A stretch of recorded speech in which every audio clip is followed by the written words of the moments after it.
দুই শালিক নমস্কার, পা দুটো পরিষ্কার, মাথা দুটো কালো, আজকের দিনটা ভালো। এরকম একটা কথাই আছে না? দুই শালিক দেখলেই আমাদের মনের ধারণাটাই বদলে যায় যে আজকের দিনটা কিন্তু ভালো যাবেই। সকালবেলা ঘুম থেকে উঠে গেটটা খুলতে এসছি, আর এদের দুজনের আওয়াজ পেয়ে আমি তো চারিদিকে খোঁজাখুঁজি করছি। অবশেষে দেখি দুজন বসে আছে, আরও দুজনকে দেখছি ওই বাড়ির ছাদে বসে আছে। সারাদিন কিরকম যাবে না যাবে সেটা তো জানি না, চারিদিকের যা অবস্থা, মন চায় কিন্তু একটু ভালো কিছু শুনতে, যাতে ভালোই ভালোই সারাদিনটা পেরিয়ে যায়, কোনো কিছু খারাপ যেন না হয়। আর এখন তো সেভাবে পাখিটাকে খুব কমই দেখা যায়। তো গুড মর্নিং ফ্রেন্ডস, সকলকে সুপ্রভাত জানিয়ে শুরু করলাম আজকের ব্লগটা। ভাত তো হচ্ছে ওদিকে, এদিকে চাটা চাপা দিয়েছিলাম, ছেঁকে নেব। আর আজ কিন্তু হচ্ছে রবিবার, সকালবেলা ঘুম থেকে একটু দেরি করেই উঠেছি, 8টা নাগাদ। প্রতিদিন তো ভোরবেলা ওঠার অভ্যেস, তা আজকেও কিন্তু ঘুম ভেঙে গেছে, তবুও উঠিনি, শুয়ে রয়েছি। তো শান উঠে জিমে চলে গেল, ও একটু দেরিতে করে যাচ্ছে। আর কালকে না বাজার করেছিল, প্রচুর সবজি বাজার করেছে। আর এই তরোয়াল মাছ বা সীতাপাটি মাছ, তোমরা কি বলো আমি জানি না,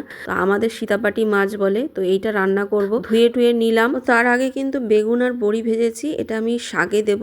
আর এদিকে টমেটোর ডাল ছিল, ওটা গরম করে নিলাম। তো মূলো শাক করবো, মূলো শাকটা কাটা হয়নি, মূলো শাকটা কাটার আগে আমি মাছের ঝোলটা করে নিলাম, তারপরে আমি শাকটা করলাম কেটে নিয়ে, তারপরে এদিকে করলাম আমি মানকচু বাটা। তো এই যে দেখো আমার ভাত, মূলো শাক ভাজা, বেগুন বড়ি দিয়ে, এখানে আলু টমেটো ধনেপাতা দিয়ে সীতাপাটি মাছের ঝোল, এখানে মানকচু বাটা, আর এখানে আছে ডাল, আর সোনুশানের জন্য দুটো ডিম সিদ্ধ করে নিয়েছি। হাজব্যান্ড শাশুড়ি মা দোকানে চলে যাওয়ার পর আমি জামা কাপড়গুলো ওয়াশিং মেশিনে ঢুকিয়ে দিয়ে এবার ঘরটা ঝাড় দিয়ে নেব। আজকে আমার হাজব্যান্ড পাম্পে জল তুলেছে, এই জন্য আমি আর চালাইনি, আমি ঘরটা মুছে নিলাম। এবার আমি স্নান করে ঠাকুরের বাসন মেজে পুজো করে নেব। দেখো পুজো করা হয়ে গেছে আমার, পুজো করে নিয়েছি।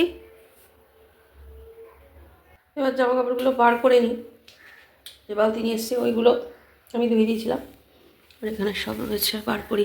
এই যে বার করে নিলাম। তাই কালকেও দেখো প্রচুর কেচেছি, আর শীতকাল মানে তো জানোই জামা কাপড়ের ভোর। ওয়াশিং মেশিনটা হয়ে আমার যে কী সুবিধে হয়েছে, জামা কাপড় তো মেলে নিলাম, যাবো এবার খেতে দেবো ছেলেদের, আমিও খাবো। এখানটায় দেখো কাজ আরম্ভ হয়ে গেছে,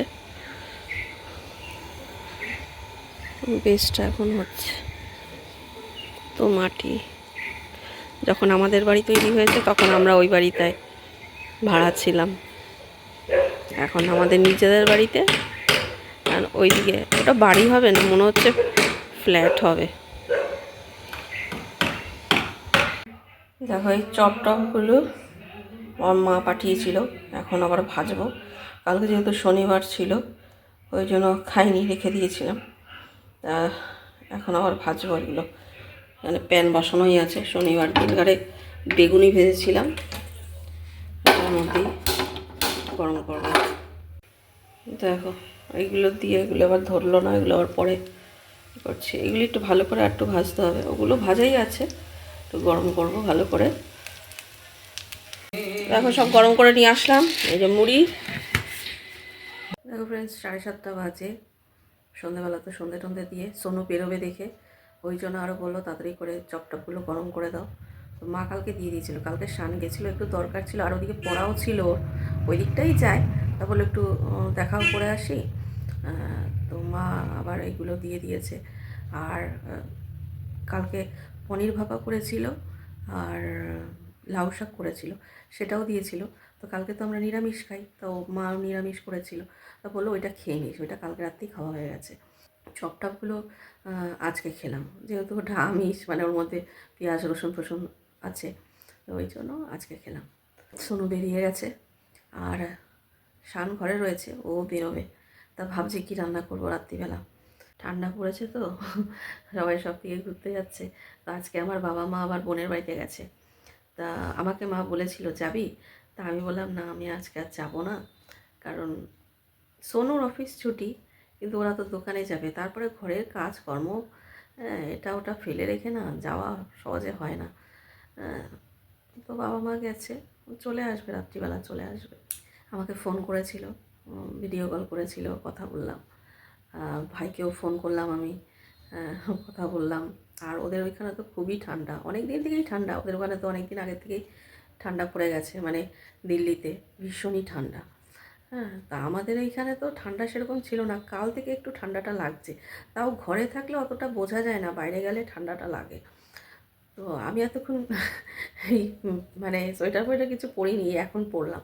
বসে রয়েছি আর কাজ করলে দেখবে গরম লাগবে, তখন কিন্তু আর কিছু গায়ে দিতে লাগে না। এই তো আমি যাবো রান্নাঘরে, গেলেই তখন গরম লাগবে, খুলে দেবো। হ্যাঁ, প্রতিদিন আমার হাজব্যান্ড শাশুড়ি মা বাইরের থেকে এসে মানে দোকান থেকে এসে যখন গেট খুলতে যাই আমাকে জিজ্ঞেস করে, কি গো তোমার ঠান্ডা লাগছে না? আমি বললাম না, ঘরে থাকলে ঠান্ডা লাগে না। হ্যাঁ, কারণ আমি তো কিছু গায়ে দিই না, মানে শুধু নাইটি পরা থাকি, সোয়েটার ফোয়েটার গায়ে দিই না। হ্যাঁ, আমাকে জিজ্ঞেস করে ঠান্ডা লাগে না? না, লাগে না। তো এখন দেখছি বসেছিলাম টিফিন খেয়ে, হ্যাঁ, তো দেখছি যে ঠান্ডা ঠান্ডা লাগছে, তো গায়ে দিলাম। আবার কাজ করতে গেলে তখন আবার গরম লাগবে, খুলে দেবো। ঠান্ডাটা পড়লে ভালোই লাগবে, সামনে তো আবার বড়দিন আছে। আর এখন তো জানো মানে শীতকাল তো তাড়াতাড়ি সন্ধে হয়ে যায়, রাত অনেক বড় হয়ে গেছে, ভোরবেলার দিকেই ঘুম ভেঙে যায়। কিন্তু ওই ঠান্ডার মধ্যে উঠতে ইচ্ছা করে না, শুয়ে থাকি। তো আজকেও শুয়েছিলাম, বেশ কিছুক্ষণ শুয়েছিলাম। অন্যদিন তো সকাল সকালে উঠে যেতে হয়, কারণ সোনার অফিস থাকে বলে রান্নাবান্না করতে হবে। আর এখন তো আমি বেশিরভাগই রান্না করে রাখি রাত্রিবেলার দিকে। আজকেও যেরকম যা রান্না করেছি কিছু কিছু রেখে দিয়েছি, কালকে ওকে গরম করে দেবো, আর ডাল ডিম যা হোক করে দেবো। করে রাখলে ভালো হয়, সুবিধা হয়, ওরও সুবিধা, মানে আমার জন্য বসে থাকতে হয় না, টাইমটা ঠিক থাকে আর কি। আর আমারও সুবিধা, পরে যা হোক আবার রান্না করলাম। হ্যাঁ, খুব ভালো হয়। ফ্রেন্ডস, ফুলকপি বার করলাম, আর এখানে দেখো সবজি টবজি কেটে নিয়েছি। সবজি বলতে পেঁয়াজ কলি, রসুন, পেঁয়াজ, ক্যাপসিকাম, কাঁচা লঙ্কা করবো আমি ফুলকপির মাঞ্চুরিয়ান। তার জন্য সব কেটে কুটে নিলাম। ফুলকপির ডালনা, ফুলকপি ভাজা, ডালে ফুলকপি, মাছের ঝোলে ফুলকপি, নিরামিষ সবজিতে ফুলকপি, ফুলকপির চপ, কত কিছুই তো খাওয়া হয়। তো এটাও বানাই। তো ফুলকপিটাকে কিন্তু আমি ভাপিয়ে নিয়ে কর্নফ্লাওয়ার, ময়দা, গোলমরিচ গুঁড়ো, নুন, লঙ্কার গুঁড়ো দিয়ে ভালো করে কোট করে নিয়ে লাল লাল করে ভেজে তুলে নেব। একটা সবজিরই কত রকম রেসিপি হয়, সব রকমভাবে ঘুরিয়ে ফিরিয়ে খেলে তাহলে আর একঘেয়ে জিনিসটা লাগে না, তাতে খেতেও ভালো লাগে। আর ঘরে যদি দেখে সবাই যে নতুন রেসিপি বা নতুন কিছু রান্না হয়েছে, তারাও কিন্তু উৎসাহ দেখিয়ে খায়।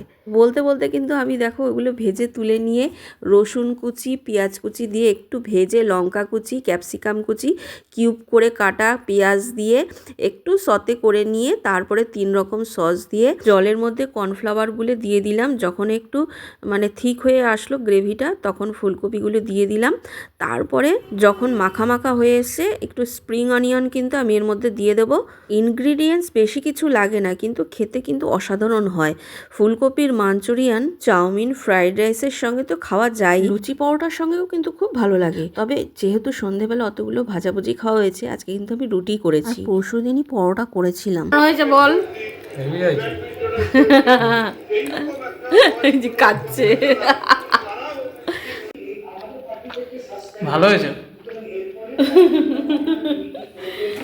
এই যে দেখো এগুলো ভিজিয়ে দিলাম। অনুষ্ঠান খাওয়ার আগে আমার হাজবেন্ড শাশুড়ি মার কিন্তু খাওয়া হয়ে গেছে। তারা সেভাবে মুখে কিছু না বললেও খাওয়ার পরিমাণ অন্য দিনের তুলনায় যখন বেড়ে যায় তখন বোঝাই যায় যে কেমন হয়েছে খেতে। আর আমি তো নিজেই খেয়েছি, নিজের প্রশংসা আর কি করব, মানে এত ভালো হয়েছে খেতে। শান লাস্টে বলেই ফেললো, তুমি এত ভালো ভালো রান্না কি করে করো?